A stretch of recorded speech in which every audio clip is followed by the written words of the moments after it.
स्वागत है आपका पॉजिटिव इनबॉक्स हिंदी चैनल पर। इस चैनल पर आपको नई नई और दिलचस्प कहानियाँ मिलती हैं। अगर आप पहली बार इस चैनल पर आए हैं तो चैनल को सब्सक्राइब कर लीजिए और वीडियो अच्छी लगे तो कमेंट और लाइक करना बिल्कुल मत भूलिएगा।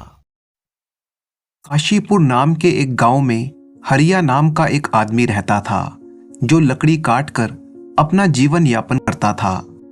उसके परिवार में सिर्फ वो और उसकी पत्नी थी। जलाऊ लकड़ी से होने वाली कमाई उसके लिए पर्याप्त नहीं थी।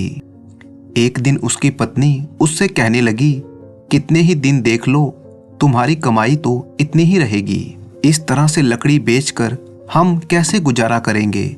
मेरी तो राय ये है कि तुम शहर जाकर कुछ काम करो। आखिर कितने सालों तक हम इसी तरह से अपना जीवन बिताएंगे? ऐसा सुनकर हरिया कहने लगा, देखो, मैंने तुमसे पहले भी कई बार कहा है कि मैं शहर नहीं जा सकता। मैं इस गांव को नहीं छोड़ सकता और मैं चाहता हूं कि अगली बार हमारे बीच इस बारे में कोई बहस नहीं होनी चाहिए। ये बात सुनकर उसकी पत्नी बोली, अब मैं क्या करूं? मेरे कर्म ही ऐसे हैं जो मुझे तुम्हारे साथ अपना जीवन बिताना पड़ेगा। अब खाना बन गया है, तुम खाना खा लो। भोजन करने के बाद लकड़हारा लकड़ियां काटने के लिए जंगल में चला गया। लकड़ी ढूंढते ढूंढते वो काफी दूर तक निकल आया था और सोचने लगा, आज तो मैं काफी दूर आ चुका हूँ। मुझे एक बड़ा पेड़ चाहिए, लेकिन मुझे अभी तक कोई पेड़ नहीं मिला। तभी उसे एक पेड़ नजर आया जो कि काफी छोटा था। वो सोचने लगा, इससे मेरा क्या होगा, लेकिन लगता है आज इसी से काम चलाना पड़ेगा। उसने एक पेड़ काटा और फिर लकड़ियों का गट्ठड़ बनाकर वो लकड़ियां बेचने के लिए निकल गया। लेकिन ये क्या, आज तो लकड़ियां खरीदने वाला कोई था ही नहीं। तब वो सोचने लगा, क्या इन सब लकड़ियों को मुझे अपने घर लेकर जाना पड़ेगा? इतने में ही उसे शास्त्री जी की आवाज सुनाई दी, सुनो लकड़ी वाले, जरा इधर तो आओ। ये लकड़ियां तुमने कितने की दी?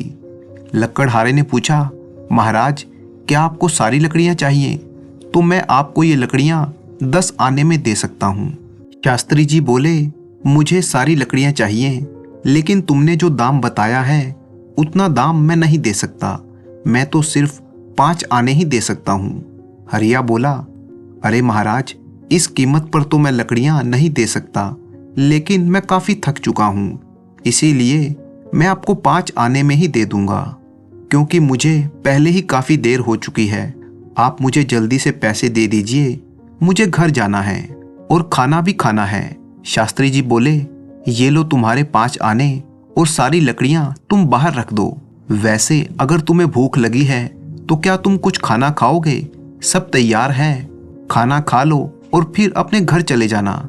हरिया बोला, मुझे भूख तो लगी है, लेकिन अगर मैं खाऊंगा तो आपके लिए खाना नहीं बचेगा। रहने दीजिए, मैं घर जाकर खा लूंगा। शास्त्री जी ने कहा, चिंता मत करो, तुम खाना खा लो, उसके बाद भी 10 लोग और खा सकें, इतना खाना मेरे पास है। जब भी तुम्हें भूख लगे तुम यहाँ पर आकर खाना खा सकते हो। हरिया ने आश्चर्यचकित होकर पूछा, क्या आप हमेशा ही सबको ऐसे ही खाना खिलाते हैं? शास्त्री जी ने जवाब दिया, जब तक ईश्वर ने मुझे शक्ति दी है तब तक मैं यही करना चाहता हूँ, और फिर आगे भगवान की इच्छा।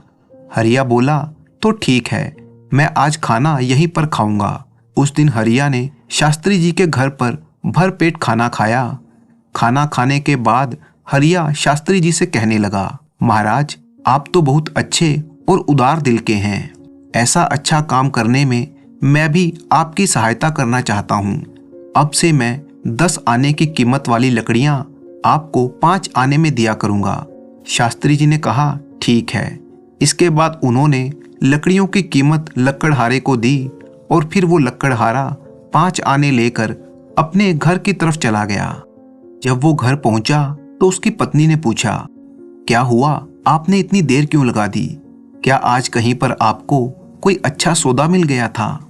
सौदा अच्छा तो नहीं था, बस ये 5 आने मिले हैं, जितने रोज मिलते हैं उससे कम ही हैं। तब पत्नी कहने लगी, क्या सिर्फ 5 आने? मैंने तो सोचा था कि आप रोज जितने पैसे देते हैं उससे दुगने पैसे मुझे दोगे, लेकिन आपने तो मुझे आधे ही दिए हैं कि आखिरकार आपने इतनी देर कहाँ पर लगा दी थी। हरिया ने बताया, अरे मैं लकड़ियां बेचने के लिए निकला था, पर कोई खरीदार ही नहीं मिला।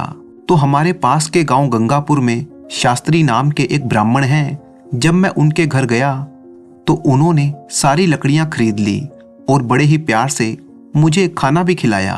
उनके घर जो भी जाता है शास्त्री जी उसे खाना खिलाते हैं, और ऐसे लोगों के लिए हमें कुछ ना कुछ जरूर करना चाहिए। ये सुनकर उसकी पत्नी बोली, तो फिर वो ब्राह्मण बहुत ही पैसे वाला होगा, नहीं तो वो ये काम क्यों करता? नहीं, वो इतने अमीर नहीं हैं जितना तुम सोच रही हो। वो तो बस दान की अच्छी भावना रखते हैं। गंगापुर मंदिर के वो पुजारी हैं। अपनी कमाई से ही वो सबको खाना देते हैं। मैं तो पूछ रही थी कि तुम उस ब्राह्मण की मदद कैसे करोगे? हमारी आमदनी तो बहुत ही कम है, हम भला उनकी क्या सहायता कर सकते हैं? स्वर्ग जाने के बारे में मत सोचो, पहले धरती के बारे में सोचो। हरिया ने बताया, मैंने उन ब्राह्मण से कहा है कि जो लकड़ी मैं लेकर आता हूँ वो उन्हें मैं आधे दामों पर दे दूंगा, और कल से कुछ लकड़ियां उनके लिए और बाकी लकड़ियां हमारे बेचने के लिए काटूंगा। पत्नी ने पूछा, लेकिन अगर तुम इतनी लकड़ी ना काट सके तो फिर तुम सिर्फ 5 आने लेकर ही वापस आओगे। इतने में भला हमारा घर कैसे चलेगा? हरिया बोला, मैंने जो कहा है उसे पूरा करने की पूरी कोशिश करूंगा। आखिर मैंने उन ब्राह्मण जी को वचन दिया है, आगे जो भी होगा भगवान की इच्छा। अब हरिया हर रोज जंगल से लकड़ियां काटता और शास्त्री जी से किए गए वादे के मुताबिक सिर्फ उनसे 5 आने लेता। एक दिन की बात है, जब शास्त्री जी भोजन करने बैठे ही थे कि बाहर से हरिया ने आवाज लगाई, महाराज मैं लकड़ियां लाया हूं, 5 आने दे दीजिए और यहाँ पर आकर अपनी लकड़ियां देख लीजिए ताकि मैं चला जाऊं। बाहर आकर शास्त्री जी बोले, देखो हरिया, आज मैं तुम्हें 5 आने नहीं दे सकूंगा, तुम तुम्हारी लकड़ियों को वापस ले जा सकते हो। हरिया बोला, मैं वापस लेकर क्यों जाऊं, मैं तो यहीं के लिए लाया था, आप मुझे पैसे कल दे देना, मुझे भूख लगी है, कुछ खाना तो खिला दीजिए। खाना तो मिल ही सकता है ना, वैसे भी आप सभी को खाना खिलाते हैं। शास्त्री जी बोले, ठीक है हरिया, पहले अपने हाथ पैर धो लो, तब तक मैं भोजन की व्यवस्था करता हूँ। इतना कहकर शास्त्री जी अंदर अपनी पत्नी के पास गए। उनकी पत्नी कहने लगी, तुमने ऐसा वादा किया ही क्यों? हमारे घर में खाने को कुछ भी नहीं बचा, सिवाय उस खाने के जो अभी आप खाने वाले हैं। हम इस हरिया को खाना कैसे खिलाएंगे? पूरा खाना तो खत्म हो चुका है, क्या आपको पता नहीं? शास्त्री जी बोले, अरे इसमें ऐसी भी क्या बात हो गई, ये जो खाना परोसा है वो हरिया के लिए काफी है। मैं सोच रहा हूँ कि आज उपवास रख लूं। ये सुनकर उसकी पत्नी बोली, मुझे ये बताओ कि तुम ऐसा कितनी बार करोगे? जब हमारे पास इतना नहीं है तो आप ये सब क्यों करते हैं? शास्त्री जी बोले, ये सब देने वाला भगवान है, तुम तो पहले हरिया को खाना खिलाओ। इसके बाद शास्त्री जी ने हरिया को खाना खिलाया, भले ही उनको खुद उपवास रखना पड़ा हो। एक दिन हमेशा की तरह हरिया लकड़ियां काटने के लिए जंगल में गया। जंगल के सामने के सारे सूखे पेड़ वो पहले ही काट चुका था। सूखे पेड़ की तलाश में वो जंगल के काफी अंदर तक चला गया। वो मन में सोच रहा था कि आज तो मैं जंगल के काफी अंदर तक आ गया हूँ, इससे पहले मैं कभी इतने अंदर तक नहीं आया। मुझे सावधान रहना चाहिए, यहाँ पर जंगली जानवर भी हो सकते हैं, अगर मुझे कुछ हो गया तो मेरी पत्नी का क्या होगा? इतने में ही उसे एक सूखा पेड़ नजर आया। उसे वो सूखा पेड़ बिल्कुल सही लगा। सोचने लगा, अगर मैं किसी तरह से इस पेड़ की एक शाखा भी काट लूं तो मेरे लिए काफी होगी। ये सोचकर वो पेड़ पर चढ़ गया। शाखा सूखी होने के कारण बगल के ही पेड़ के नीचे एक मिट्टी के टीले पर जा गिरी। उस मिट्टी के टीले के अंदर से एक साधु निकला और वो गुस्से में कहने लगा, मेरी तपस्या किसने भंग की? लगता है वो तुम ही थे। मैं तुम्हें श्राप देता हूँ कि तुम इसी वक्त कुत्ते बन जाओगे। हरिया रोते हुए बोला, अरे महाराज, मुझे नहीं पता था कि पेड़ के नीचे आप बैठे हैं। साधु ने कहा, मैं पिछले कई सालों से यहाँ पर तपस्या कर रहा हूँ और तुमने मेरी तपस्या भंग की है। इसका दंड तो तुम्हें भुगतना ही पड़ेगा। हरिया बोला, मैं तो रोज यहाँ पर पेड़ काटने के लिए आता हूँ और जलाऊ लकड़ी ले जाकर बेचता हूँ। महाराज, मैंने जानबूझकर ऐसा नहीं किया, मुझे माफ कर दीजिए। कृपया करके अपने इस श्राप को वापस ले लीजिए। साधु बोला, मैंने क्रोध में आकर तुम्हें श्राप दे दिया क्योंकि तुमने मेरी तपस्या भंग की है। अब इस श्राप को वापस लेना संभव नहीं है, पर मैं तुम्हें एक उपाय बताऊंगा।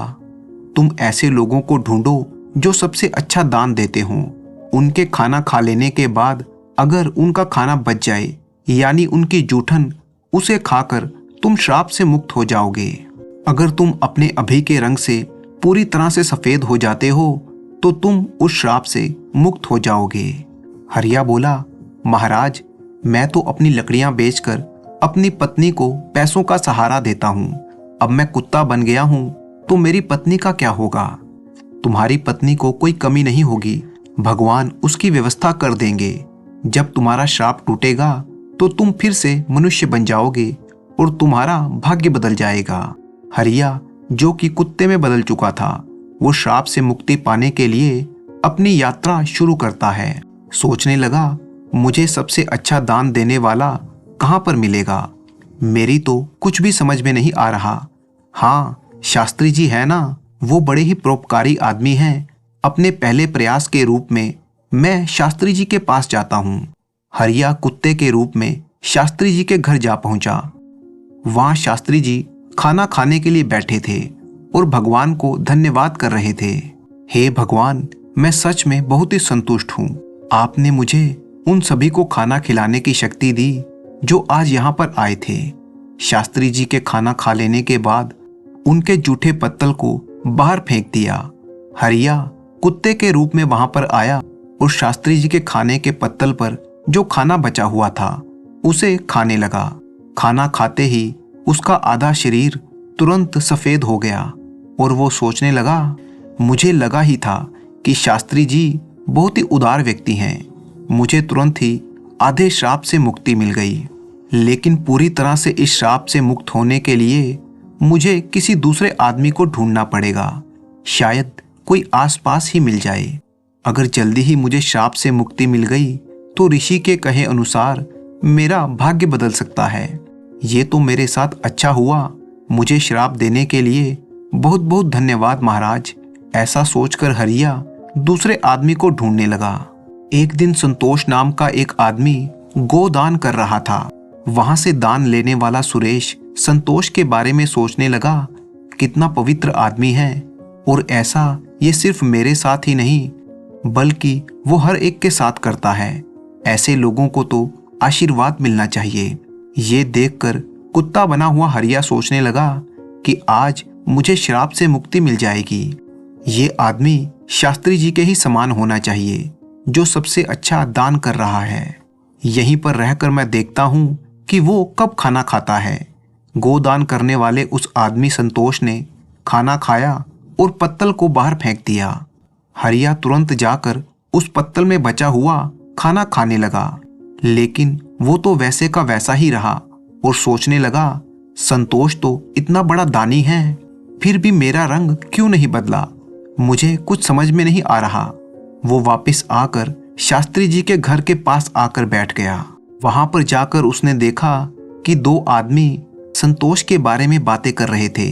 उनमें से एक ने कहा, भाई, ये संतोष हमेशा गांव के बाहर वालों को बुलाकर ही गाय दान करता है। अगर तुम सच जानोगे तो चौंक जाओगे। उसकी सारी गायें 2 महीने से ज्यादा दूध नहीं देती। उसे ये बात पहले से ही पता होती है और फिर उन गायों को बिठाकर खिलाना पड़ेगा, इसीलिए वो उन गायों को दान कर देता है। वो कभी भी दूध देने वाली अच्छी गाय को दान नहीं करता, उसे तो पाप लगेगा। हाँ, हमारे राजा की तरह कोई दानी नहीं है। हमारे महाराज तो पिछले 1 हफ्ते से प्रजा में खाना बांट रहे हैं और खुद भी वहीं पर खाना खाते हैं। कल आखिरी दिन है और वो अन्न के साथ साथ वस्त्र भी दान करेंगे। मैंने तो उन जैसा धर्मात्मा आदमी आज तक नहीं देखा। इतने में दूसरा आदमी कहने लगा, अरे ये तो कुछ भी नहीं, उन्होंने हमारे लिए अच्छी सड़कें बनवाई, हर जगह कुएं और तालाब खुदवाए। मेरा मतलब ये है कि उन्होंने बहुत कुछ किया। सच कहा तुमने, ऐसा धर्मात्मा तो आज तक मैंने नहीं देखा। ये सब कुछ सुनकर हरिया सोचने लगा, मैं जिस तरह के आदमी को ढूंढ रहा था अवश्य ही वो ये राजा है। अगले दिन हरिया राजमहल के बाहर पहुंच गया, जहां पर राजा लोगों को दान कर रहा था। राजा के खाना खा लेने के बाद सैनिकों ने उसके जूठे पत्तल को बाहर फेंक दिया। ये देखकर हरिया उस पत्तल के पास गया और उसमें से खाना खाने लगा, लेकिन उसका रंग फिर भी नहीं बदला। कि राजा तो इतना बड़ा दानी है, फिर भी इतने महान और दानी राजा का भोजन करने के बाद भी मेरा रंग क्यों नहीं बदला? ये श्राप किसी दूसरी तरह का लगता है। मुझे तुरंत उन ऋषि महाराज के पास जाना चाहिए जिन्होंने मुझे श्राप दिया था। वो सीधा उन ऋषि महाराज के पास पहुंच गया। उसके आधे बदले हुए रंग को देखकर ऋषि उससे कहने लगे, लगता है कि तुम्हें अभी तक केवल एक ही आदमी मिला है जिसकी वजह से तुम्हारा आधा रंग ही बदला है। क्या तुम्हें कोई और नहीं मिला? इस पर कुत्ते ने ऋषि को बताया, महाराज, श्राप मिले हुए मुझे काफी दिन बीत गए। शास्त्री जी का खाना खाकर मैं आधा सफेद तो हो गया। इसके बाद मैंने उनसे भी ज्यादा दान करने वाले लोगों को देखा। उन्होंने जो खाना खाया उस खाने से मुझे कोई फायदा नहीं हुआ। महाराज, इसके अलावा हमारे नगर के राजा, जो कि बहुत ही धर्मात्मा आदमी हैं, एक हफ्ते से वो लोगों को खाना खिला रहे हैं और कपड़े भी बांट रहे हैं। इतने धर्मात्मा आदमी के द्वारा खाया हुआ खाना खाने के बाद भी मैं श्राप से मुक्त नहीं हो पाया। इसमें जरूर कुछ रहस्य है। महाराज, मुझे तो कुछ समझ में नहीं आ रहा। अब आप ही बताइए कि मुझे क्या करना चाहिए। ऋषि बोले, तुमने अभी तक जितने लोगों को भी देखा, उनमें से संतोष द्वारा जो दान किया गया था वो सच्चा दान नहीं था। वो ऐसी चीज दान में दे रहा था जिसकी ना तो उसे जरूरत थी और ना ही जो उसके लिए उपयोगी थी, क्योंकि अगर वो वस्तु उसके लिए उपयोगी होती तो वो उन्हें दान में देता ही नहीं। ऐसे ही राजा ने जो कुछ भी दिया उसे दान नहीं माना जाएगा, क्योंकि राजा खुद नहीं कमाता। वो तो लोगों के द्वारा कर के रूप में जो धन उसे दिया गया है उसे ही राज्य के लोगों पर खर्च करता है। राजा ने एक हफ्ते तक जो भोजन और वस्त्र बांटे वो लोगों के ही द्वारा राजा को कर के रूप में दिए गए थे। इसीलिए जो भी दान इन लोगों ने दिया उसे दान नहीं माना जाएगा। ये तो लोगों का ही धन था और लोगों पर ही खर्च कर दिया गया। समझ रहे हो तुम? इसमें राजा का दान कहाँ पर है? इसीलिए राजा ने जो भोजन खाया उसको खाने के बाद भी तुम्हारे ऊपर कोई असर नहीं पड़ा और वो तुम्हें श्राप से मुक्त नहीं करवा सका। देखो, सही दान शास्त्री जी का है। उन्होंने भूखों को खाना खिलाया, भले ही उन्हें खुद खाना नहीं मिला। इसीलिए उनका दान ही सबसे अच्छा है। थोड़ी और कोशिश करो तो तुम श्राप से मुक्त होने में सफल हो जाओगे। मैं समझ गया महाराज, धन्यवाद। हरिया उदास मन से वहां से चला गया। चलते चलते उसे बहुत ही जोर के प्यास लगी तो वो सोचने लगा, कितनी दूर से चला आ रहा हूँ, अब तो बहुत भूख लगने लगी है। अच्छा होगा अगर पास में ही कुछ खाना मिल जाए। वहीं पास में ही एक बूढ़ा आदमी घड़े में पानी ले जाता हुआ दिखाई दिया। वो बूढ़ा आदमी रोज घड़े में पानी लाता और गली में रास्ते से गुजरने वालों के लिए पानी के घड़े रखने के बाद वो बूढ़ा आदमी जो खाना लेकर आया था उसे निकाल कर खाने लगा। हरिया बूढ़े आदमी के पास पहुंच गया। बूढ़े आदमी ने जब अपने नजदीक एक कुत्ते को देखा तो थोड़ा सा खाना उस कुत्ते को भी दे दिया। हरिया ने जब वो खाना खाया तो खाना खाते ही वो श्राप से मुक्ति पाकर मनुष्य के रूप में बदल गया। उसने बूढ़े आदमी को धन्यवाद किया और फिर वापस लौट गया। जब वो अपने घर पहुंचा तो उसकी पत्नी बहुत ही प्रसन्न हुई। हरिया ने अपनी पत्नी को सारी बात बताई कि किस तरह से वो ऋषि के श्राप के कारण एक कुत्ते के रूप में बदल गया था और फिर कैसे वो उस श्राप से मुक्त हुआ। अब उसकी पत्नी बहुत ही खुश थी कि उसका पति घर वापस आ चुका है। हरिया ने एक बार फिर से लकड़हारे का काम करना शुरू कर दिया। कुछ दिन बीते तो हरिया सोचने लगा कि उन ऋषि महाराज ने कहा था कि श्राप से मुक्त हो जाने के बाद मेरा भाग्य बदल जाएगा, लेकिन ना जाने वो समय कब आएगा। उस दिन हरिया ने अपने नगर में एक घोषणा होती हुई सुनी, जो कि राजा के द्वारा करवाई जा रही थी, जिसमें राजा ने ये ऐलान किया था कि वो अपने लिए एक नया महल बनवा रहा है। उसमें वो चंदन की लकड़ी के दरवाजे लगवाएगा। जो भी व्यक्ति चंदन की लकड़ी लाकर महाराज को देगा, महाराज उन लकड़ियों की उसे अच्छी कीमत देंगे। ये घोषणा सुनकर लक्कड़हारा सोचने लगा कि ये अच्छा मौका है, अवश्य ही जंगल में जाकर मुझे चंदन की लकड़ियां ढूंढनी चाहिए, ताकि मैं राजा को लकड़ियां देकर अच्छा धन कमा सकूं। और फिर हरिया ने जंगल में चंदन की लकड़ियां ढूंढना शुरू कर दिया। उसे इस काम के लिए काफी मेहनत करनी पड़ी। लगभग 1 महीने की कड़ी मेहनत के बाद हरिया ने चंदन की काफी लकड़ियां इकट्ठी कर ली और उसे लेकर वो राजमहल में जा पहुंचा। राजा ने उसे चंदन की लकड़ियों की अच्छी कीमत दी और साथ ही उससे कहा कि अगर हो सके तो मुझे और भी चंदन की लकड़ियां चाहिए। अब अगले 1 साल तक लक्कड़हारा इसी तरह से जंगल में ढूंढ ढूंढ कर चंदन की लकड़ियां लाता और उसे राजा के महल में पहुंचाता। बदले में उसे अपनी मेहनत का अच्छा इनाम भी मिल रहा था।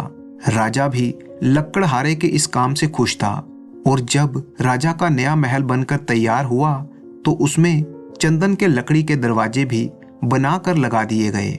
एक दिन जब लक्कड़हारा जंगल में सूखी लकड़ियां काट रहा था कि तभी अचानक एक अजीब सी घटना घट गई। देखते ही देखते उसके सामने 3 विशालकाय पेड़ जोरदार आवाज के साथ नीचे आ गिरे, जिसके कारण उत्तर, दक्षिण और पश्चिम का रास्ता बंद हो गया और लक्कड़हारा तीनों तरफ से घिर गया। केवल पूर्व दिशा में ही कोई पेड़ नहीं था। वो उसी तरफ से जंगल से बाहर आ निकला। कुछ कदम चलते ही उसे वहां पर एक स्वर्ण कलश दिखाई दिया, जो कि स्वर्ण मुद्राओं से भरा हुआ था। लक्कड़हारा एकटक उसे देखने लगा। वो उस कलश को अपने घर ले जाना चाहता था, लेकिन तभी उसके मन में विचार आया कि राज्य की सभी संपत्तियों पर केवल राजा का अधिकार होता है, इसीलिए इस खजाने पर भी राजा का अधिकार है, ना कि मेरा। ऐसा विचार आते ही वो लक्कड़हारा राजा के दरबार में गया और उसने महाराज को उस स्वर्ण कलश के बारे में बता दिया और सारी घटना भी राजा को सुनाई कि किस तरह से अचानक उसके सामने तीनों दिशाओं में बड़े बड़े वृक्ष आ गिरे और फिर उसके बाद उसे वो स्वर्ण कलश मिला। राजा ने उसी समय लक्कड़हारे के साथ कुछ सैनिकों को भेजा ताकि उस स्वर्ण कलश को लेकर आया जा सके, लेकिन जब लक्कड़हारे के बताए हुए स्थान पर सैनिक पहुंचे तो देखा ना तो वहां पर कोई वृक्ष गिरे थे और ना ही वहां पर कोई स्वर्ण कलश था। सिपाहियों ने वापस लौटकर यह सूचना राजा को दी तो राजा को लक्कड़हारे पर बड़ा ही गुस्सा आया। राजा ने समय बर्बाद करने और झूठ बोलने के आरोप में लक्कड़हारे को कारागार में डालने का आदेश दे दिया। लक्कड़हारे ने उसके सामने बहुत प्रार्थना की, लेकिन राजा ने उसकी एक ना सुनी और लक्कड़हारे को उसी समय कैद खाने में डाल दिया गया। अब तो लक्कड़हारे के परिवार पर जैसे दुखों का पहाड़ टूट पड़ा। उसकी पत्नी को भूखे मरने की नौबत आ गई, लेकिन राजा के आदेश के सामने किया भी क्या जा सकता था। अब लक्कड़हारे की पत्नी भी अपना गुजारा करने के लिए जंगल में लकड़ियां बीनने के लिए जाने लगी। एक दिन जंगल में उसके साथ भी वही घटना घटी। उसने वापस लौटकर राजा को इस घटना के बारे में बताया तो राजा ने एक बार फिर से अपने सिपाही भेजे ताकि इस तथ्य का पता लगाया जा सके, लेकिन ये बात साबित ना हो सकी। अब राजा की आज्ञा से लक्कड़हारे की पत्नी को भी कारागार में डाल दिया गया, लेकिन इस घटना का राजा के मस्तिष्क पर बहुत ही गहरा असर हुआ था। वो बार बार सोचने लगा कि आखिर ये कैसा संयोग है, वो कौन सा कलश हो सकता है जो अभी तक मुझे नहीं मिला। जब रात के समय राजा गहरी नींद में सो रहा था, तब उसे सपने में वही घटना दिखाई दी कि लक्कड़हारा जंगल में 3 तरफ से पेड़ों से घिरा हुआ है और फिर उसे एक स्वर्ण कलश मिला। राजा ने तुरंत अपने राज ज्योतिषी को बुलाया और उससे सपने का रहस्य पूछा। ज्योतिषी ने बताया, महाराज, अगर आप मेरी जान की सलामती का वचन दें तो मैं आपको इस सपने की सच्चाई बता सकता हूँ। राजा ने उसे वचन दिया तो ज्योतिषी कहने लगा, महाराज, 3 तरफ से पेड़ गिरने का मतलब है कि ये राज्य 3 तरफ से शत्रुओं से घिर जाएगा और फिर आपको बंदी बना लिया जाएगा। इसके बाद उस लकड़हारे को राज्य की जनता अपना राजा बना लेगी। ये सुनकर राजा के चेहरे पर क्रोध और चिंता दोनों एक साथ दिखाई देने लगे। वो कहने लगा, ज्योतिषी जी, ये आप कैसी बातें कर रहे हैं? ज्योतिषी बोला, महाराज, जो सत्य है और जो नियति का लिखा हुआ है, मैं आपसे वही कह रहा हूँ। अगर आप इससे बचना चाहते हैं तो इसका एक उपाय है, आप उस लकड़हारे को अपना मंत्री बना लीजिए, क्योंकि उस लकड़हारे के भाग्य में कोई ना कोई बड़ा पद हासिल करना जरूर लिखा है, चाहे वो राजा का हो या मंत्री का। अगर आप उसे अपना मंत्री बना लेंगे तो आप पर आने वाली मुसीबत टल सकती है, क्योंकि ये सारा खेल लकड़हारे का भाग्य बदलने के लिए विधाता ने लिखा है। राजा ने कहा, नहीं, मैं एक मामूली से लकड़हारे को अपना मंत्री नहीं बना सकता। और फिर उसने ज्योतिषी को वहां से जाने के लिए कह दिया। इस घटना को अभी 2 दिन ही बीते थे कि अचानक राजा को यह सूचना मिली कि उसके पड़ोस के राज्यों ने उस पर आक्रमण कर दिया है। अचानक हुए इस हमले के कारण राजा को संभलने का मौका नहीं मिला और फिर वो भविष्यवाणी सही साबित हुई। राजा को बंदी बना लिया गया। अब इस नगर का नया राजा पृथ्वीसेन था। उसने राजगद्दी संभालते ही सबसे पहले अपने नए जीते हुए राज्य में एक महायज्ञ कराने की घोषणा की। उसने दूर दूर से बड़े बड़े पुरोहितों को बुलाया और उनसे महायज्ञ के आयोजन के लिए कहा। पुरोहितों ने 15 दिन के बाद की तिथि रखी और कहा, महाराज, इस यज्ञ के लिए हमें चंदन की लकड़ी चाहिए होगी और साथ ही साथ अपने निश्चित मुहूर्त पर अगर ये महायज्ञ पूरा हुआ तो बहुत ही लाभकारी होगा, अन्यथा कोई अनिष्ट हो सकता है। राजा ने इस महायज्ञ के लिए हामी भर दी और फिर महायज्ञ के आयोजन की तैयारी शुरू कर दी गई।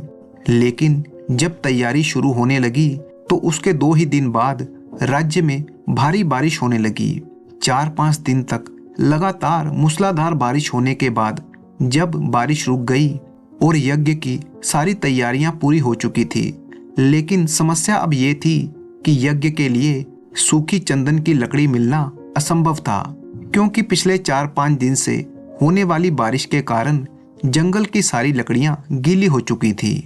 अब तो महाराज को चिंता होने लगी कि इस महायज्ञ के लिए चंदन की लकड़ी का इंतजाम किस प्रकार हो सकेगा। इस बात को लेकर नया राजा बहुत ही चिंतित रहने लगा। कारागार में बंद लकड़हारे को जब इस बात की खबर मिली कि नए राजा को अपने महायज्ञ के लिए सूखी चंदन की लकड़ी नहीं मिल रही, तो उसने सैनिकों के द्वारा ये संदेश भिजवाया कि सूखी चंदन की लकड़ी का इंतजाम वो कर सकता है। ये संदेश मिलते ही लकड़हारे को कैद खाने से बाहर बुलवाया गया। राजा ने उससे कहा कि अगर तुमने मेरी ये समस्या हल कर दी तो मैं तुम्हें अपने दरबार में मंत्री का पद दे दूंगा, परंतु अगर तुम्हारी बात झूठी निकली तो तुम्हें मृत्यु दंड दिया जाएगा, क्योंकि सब जानते हैं कि पिछले कुछ दिनों से हो रही बारिश के कारण चंदन की सूखी लकड़ी मिलना बिल्कुल असंभव है। लकड़हारे ने कहा, महाराज, आपको चंदन की लकड़ी अवश्य मिलेगी और वो भी सूखी, लेकिन वो लकड़ी आपको जंगल में नहीं बल्कि उस जगह पर मिलेगी जहां पर मैं आपको बताऊंगा।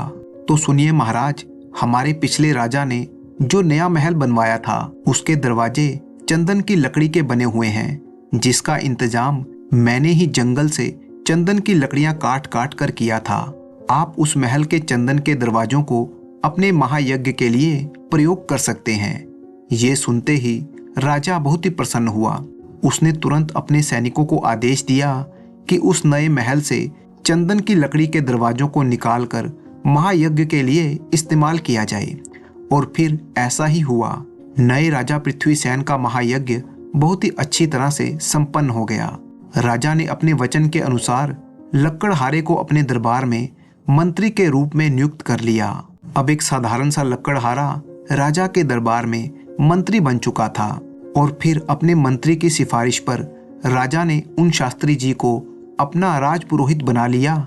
निस्वार्थ भाव से लोगों को भोजन करवाया करते थे।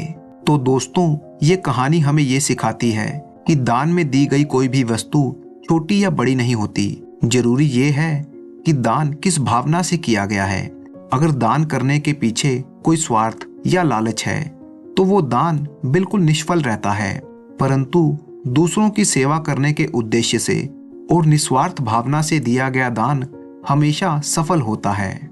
आज के समय में ऐसे बहुत से लोग हैं जो कुछ भी दान में देते हैं तो उसका खूब प्रचार करते हैं, जिसके पीछे उनका उद्देश्य सिर्फ प्रसिद्धि पाना होता है। परंतु ये दान निष्फल माना जाएगा।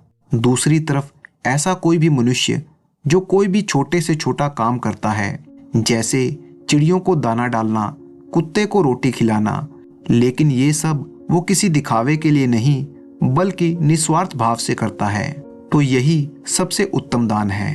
तो दोस्तों, मुझे पूरी उम्मीद है कि आज की ये कहानी आपको बहुत ही पसंद आई होगी। तो वीडियो को लाइक कीजिए, चैनल को सब्सक्राइब कर लीजिए, अपने अच्छे कमेंट करना बिल्कुल मत भूलिएगा। तो मिलते हैं आपसे किसी अगली कहानी में। तब तक के लिए अपने दोस्त राणा मंजीत सिंह को अनुमति दीजिए।